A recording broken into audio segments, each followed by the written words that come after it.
Die Vryheidsfront Plus is besorg oor die moontlike gevolge van die Bella-wet en die toekomstige impak van die onteieningswet op eiendomsregte in Suid-Afrika. Die party hoop hierdie kwessies word in die staatsrede aangeraak en ons praat met die Vryheidsfront Plus se parlementêre leier Dr. Corneille Mulder. Corneille, goeiemôre. Goeiemôre Udo en dankie vir die geleentheid. Wat is die party se posisie as dit kom by wat jy wil sien uit die president se mond oor Bella en onteiening? Wel, ons standpunt oor beide hierdie aspekte is baie duidelik. Ons is glad nie tevrede daarmee nie. Ons is hoegenaamd nie gemaklik daarmee nie. Bella is ingrypend en ek praat dan nie eers van onteiening van eiendom sonder vergoeding nie. My bekommernis is ek dink die president is heeltemal in staat om dit vanaand net totaal te ignoreer. Hy weet dat dit baie sensitiewe sake is.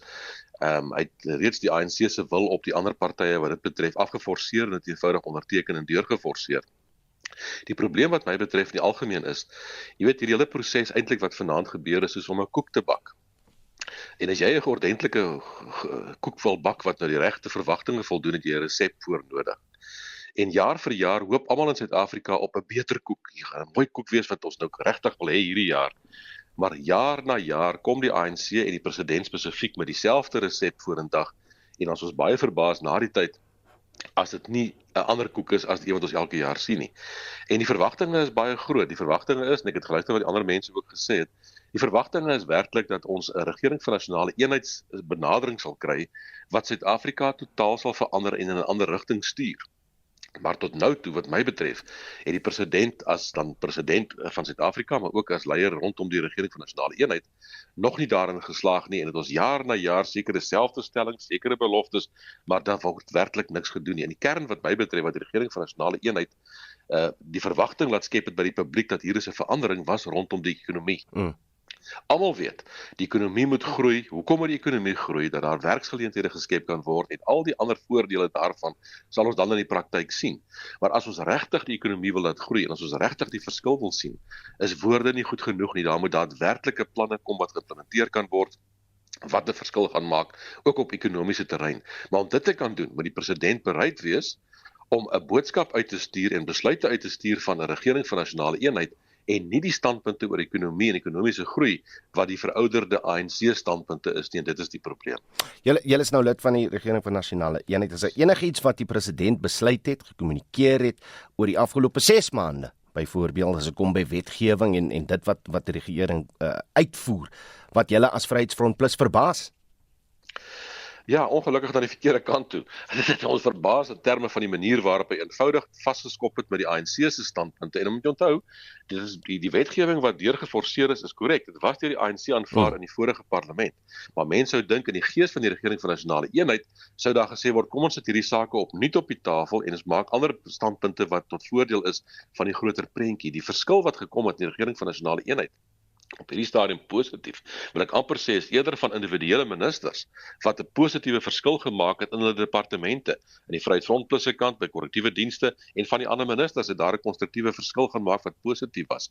Ek het nog nie gesien dat die president regtig die boodskap uitstuur wat die regering van nasionale eenheid van hom verwag nie.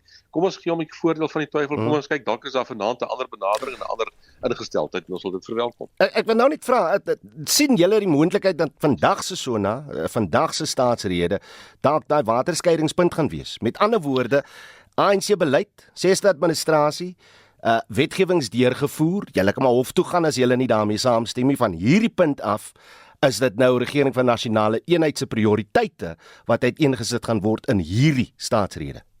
Ek hoop absoluut dat dit die geval sal wees. Dit sal 'n absolute aardskuddende verandering bring en dit sal die eerste daadwerklike proses dan wees om 'n sukses te maak van die hele gedagte van die regering van nasionale eenheid wat Suid-Afrika in 'n ander rigting kan stuur. En ek vir jou sê ons sal dit onmiddellik verwelkom as dit die geval is. Maar dan kan dit nie net woorde wees en daar word nie werklike standvaste planne op die tafel gesit nie. Swart ekonomiese bemagtiging moet gaan. Regstellende aksie help ons nie. Suid-Afrika se buitelandse posisionering by al die vyande van die westerse wêreld, maar ons soek hulle beleggings, ons soek hulle 'n investering en ons wil met hulle nie vriende wees nie. Daai tipe goed, die hele benadering, dit is eintlik 'n bietjie van 'n absurde situasie dat jy 'n regering van nasionale eenheid het en een komponent daarvan die ANC kom van vorendag en hy sê, maar wat buitelandse belange betref en beleid betref, ons het eksklusiewe alleenseggenskap daaroor. En dan vind ons onsself geposisioneer by die rogues van die wêreld. Ons wil met Iran maatjies wees en Venezuela en Cuba en China en so kan ek basies aangaan. Dit is nie so nie, maar ek wil dieselfde optimisme wat jy uitspreek absoluut deel. Ek wil die president die voordeel van die twyfel gee as hy vanaand kan uitkom soos 'n staatsman wat werklik Suid-Afrika nou stuur in die regte rigting. Is ek seker die wêreld en die partye sal dit verwelkom. Ek is 'n bietjie skepties, maar staan graag om verkeerd bewys te word vanaand. Sy kon en Mulder, baie dankie vir jou tyd hier op Monitor. Hy is natuurlik die Friends Front Plus se parlementêre leier.